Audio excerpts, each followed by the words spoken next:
Israel Lebanon വെടിനിർത്തൽ 3 ആഴ്ച കൂടി നീട്ടി. ഹിസ്ബുള്ളയിൽ നിന്നും ലെബനോണിനെ സംരക്ഷിക്കാൻ അമേരിക്ക ലെബനോണുമായി ചേർന്ന് പ്രവർത്തിക്കുമെന്ന് ട്രംപ് അറിയിച്ചു. വാഷിംഗ്ടണിൽ നടന്ന ചർച്ചയിൽ ട്രംപ് പങ്കെടുത്തു. എന്നാൽ ഇറാനുമായി ദീർഘകാലാടിസ്ഥാനത്തിലുള്ള ധാരണയിൽ എത്താൻ നീക്കം നടക്കുന്നുണ്ട് എന്നും ട്രംപ് വ്യക്തമാക്കിയിട്ടുണ്ട്. ധൃതി പിടിച്ച് കരാറിലെത്തില്ല എന്നാണ് നിലപാട്. മധു കൊട്ടാരക്കര അമേരിക്കയിലെ ന്യൂജേഴ്സിയിൽ നിന്ന് ചേരുന്നു വിവരങ്ങളുമായി. മധു, വെരി ഗുഡ് മോർണിംഗ്. ഈ നിലയിൽ വാഷിംഗ്ടണിൽ നടന്ന ചർച്ച അത് ഏത് രീതിയിലാണ് പോയത്? ആരൊക്കെ ചർച്ചയിൽ പങ്കെടുത്തു? ഏതൊക്കെ വിഷയങ്ങൾ ചർച്ചയായി? ഈ പശ്ചിമേഷ്യൻ സംഘർഷവുമായി ബന്ധപ്പെട്ടുകൊണ്ട് എന്താണ് ഏറ്റവും ഒടുവിലത്തെ അമേരിക്കൻ നിലപാട്? Good morning Prajin. ചർച്ച വളരെ നല്ല രീതിയിൽ പോയെന്നാണ് വാഷിംഗ്ടണിൽ നിന്ന് നമുക്ക് ലഭിക്കുന്ന റിപ്പോർട്ടുകൾ. അതേസമയം ഇറാനുമായിട്ടുള്ള യുദ്ധം അവസാനിപ്പിക്കുന്നതിന് അമേരിക്ക ഇറാൻ തമ്മിൽ ഭാവിയിൽ ഉണ്ടാക്കിയേക്കാവുന്ന ഏതൊരു കരാറിന്റെയും പ്രധാന വ്യവസ്ഥ ലെബനനിലെ ഹിസ്ബുള്ള ഉൾപ്പെടെയുള്ള പശ്ചിമേഷ്യയിലെ വിവിധ സായുധ സംഘങ്ങളുണ്ടെന്ന് നമുക്കറിയാം. അവർക്കുള്ള പിന്തുണ ഇറാൻ പൂർണ്ണമായും അവസാനിപ്പിക്കുക എന്നതായിരിക്കുമെന്നാണ് US പ്രസിഡന്റ് ഡൊണാൾഡ് ട്രംപ് ഇന്ന് ആവർത്തിച്ച് വ്യക്തമാക്കിയിരിക്കുന്നത്. അതുപോലെ ഹിസ്ബുള്ളയിൽ നിന്ന് ലെബനനെ സംരക്ഷിക്കുവാൻ അമേരിക്ക ലെബനനുമായി ചേർന്ന് പ്രവർത്തിക്കുമെന്നും ട്രംപ് പറഞ്ഞു. ഇസ്രായേൽ ലെബനോൺ വെടിനിർത്തൽ 3 ആഴ്ച കൂടി നീട്ടി എന്നുള്ളൊരു വാർത്തയും വരുന്നുണ്ട്.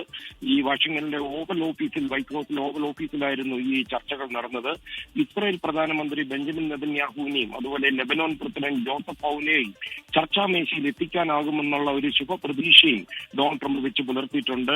ഇന്നത്തെക്കാൾ കൂടുതൽ പരസ്പരം അടുത്ത് ഇതുപോലെ വന്നിട്ടില്ല എന്നാണ് അമേരിക്കയിലെ ഇസ്രായേൽ സ്ഥാനപതി എച്ചിയൽ ലേറ്റർ ഈ ചർച്ചകളോട് പ്രതികരിച്ചിരിക്കുന്നത്. പതിറ്റാണ്ടുകളുടെ കാത്തിരിപ്പിനൊടുവിൽ സാധ്യമായ ഈ ദിവസത്തിന് ഡൊണാൾഡ് ട്രംപിനും അതുപോലെ US വൈസ് പ്രസിഡന്റ് JD വാൻസിനും അദ്ദേഹം നന്ദിയും പറഞ്ഞു. പ്രജിൻ, അതേസമയം ഈ ഇറാനുമായി ദീർഘകാല അടിസ്ഥാനത്തിലുള്ള ധാരണയിലെത്താനാണ് തന്റെ നീക്കമെന്ന് ട്രംപ് പറഞ്ഞു. സുസ്ഥിരമായ കരാറാണ് ലക്ഷ്യമിടുന്നത്. ധൃതി പിടിച്ച് ഒരു കരാറിലും ഒപ്പിടില്ല.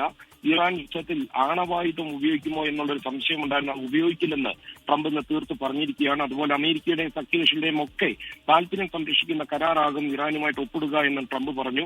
അതുപോലെ ഹോർമൂസ് കടലിടുക്കിലെ മൈനുകൾ നീക്കം ചെയ്യുന്നതിന്റെ വേഗം 3 ഇരട്ടിയായിട്ട് വർദ്ധിപ്പിക്കും. അതുപോലെ കടലിടുക്കിൽ മൈനുകൾ സ്ഥാപിക്കുന്ന ബോട്ടുകൾ വെടിവെക്കുവാനുള്ള നിർദ്ദേശം നൽകിയതായിട്ടും ട്രംപ് പറഞ്ഞു. മധു, ഈ സമാധാന ചർച്ചകളുമായി ബന്ധപ്പെട്ടുകൊണ്ട് എന്തെങ്കിലും നിലപാടുകൾ പുതുതായിട്ട് വ്യക്തമാക്കിയിട്ടുണ്ടോ? ഇപ്പോൾ ഇസ്ലാമാബാദിൽ നടക്കാനിരുന്ന ആ ചർച്ച അത് നടന്നില്ല. അതിൽ അമേരിക്ക ആദ്യം സംഘത്തെ അയക്കുമെന്ന് പറഞ്ഞു, പിന്നീട് ആ സന്ദർശനം റദ്ദാക്കുന്നു. ഇറാൻ നിലപാട് കടുപ്പിക്കുന്നു. അങ്ങനെ അതുമായി ബന്ധപ്പെട്ടുകൊണ്ടുള്ള വിവരങ്ങൾ, വിഷയങ്ങളൊക്കെ ഈ വാഷിംഗ്ടണിൽ ചർച്ചയായി.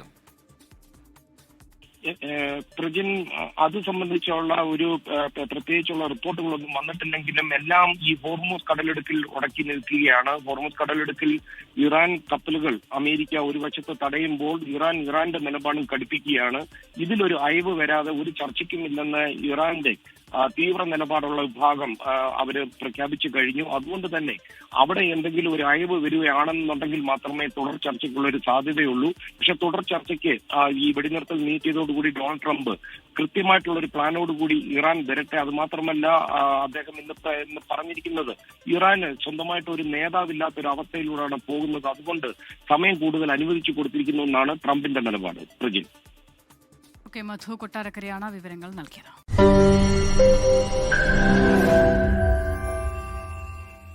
ലോകത്തെവിടെയായാലും ഏത് സമയത്തും 24 വാർത്തകളും ഓഗ്മെന്റഡ് റിയാലിറ്റി പാക്കേജുകളും എക്സ്പ്ലെയിനറുകളും വിശദമായി കാണാൻ ഞങ്ങളുടെ YouTube ചാനൽ നിങ്ങൾക്ക് സബ്സ്ക്രൈബ് ചെയ്യാം.